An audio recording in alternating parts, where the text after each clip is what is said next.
The door lurched open. Cold air ripped through the cabin.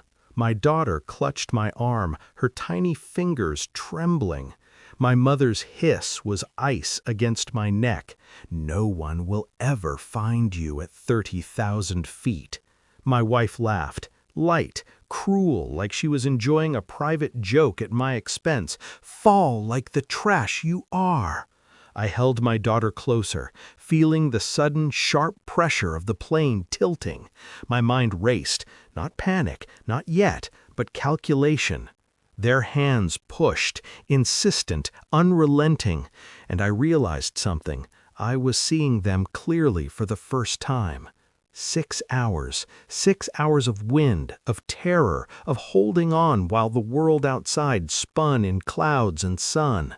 I could hear the faint creak of metal, the hum of engines.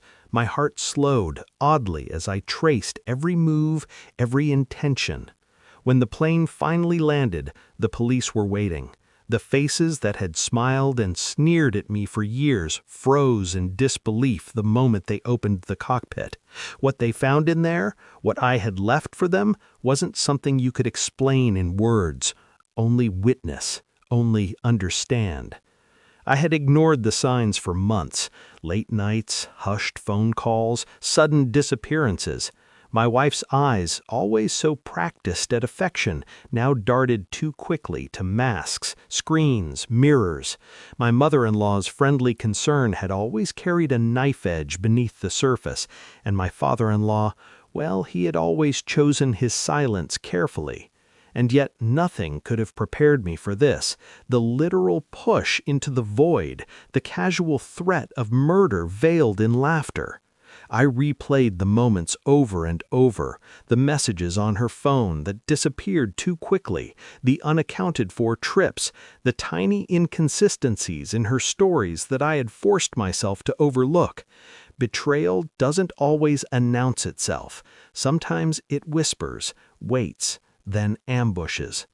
I had felt anger, of course, but beneath it was the raw, gnawing fear that my daughter's safety had been a bargaining chip in someone else's game, that they saw me as weak, that they believed I would simply break.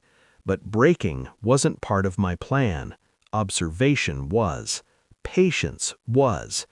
I began quietly, invisibly. Subtle checks, DNA swabs from discarded cups, phone records that told stories my wife's words refused, a diary of dates, locations, excuses, all laid out on a table in my mind before they were ever written down in reality.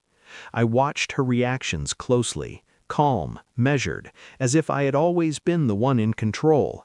Every nervous glance toward her mother, every hesitation, every slight uptick in her voice, the evidence piled quietly, invisibly in my mind. I noticed the patterns, meetings that seemed innocent but always coincided with other absences, messages deleted too thoroughly, the way my mother-in-law smiled when she thought I wasn't watching, the flicker of triumph in her eyes. I did nothing impulsive. I did nothing dramatic. I simply cataloged. I anticipated. I let the tension build until it felt almost like a living thing in the room with us.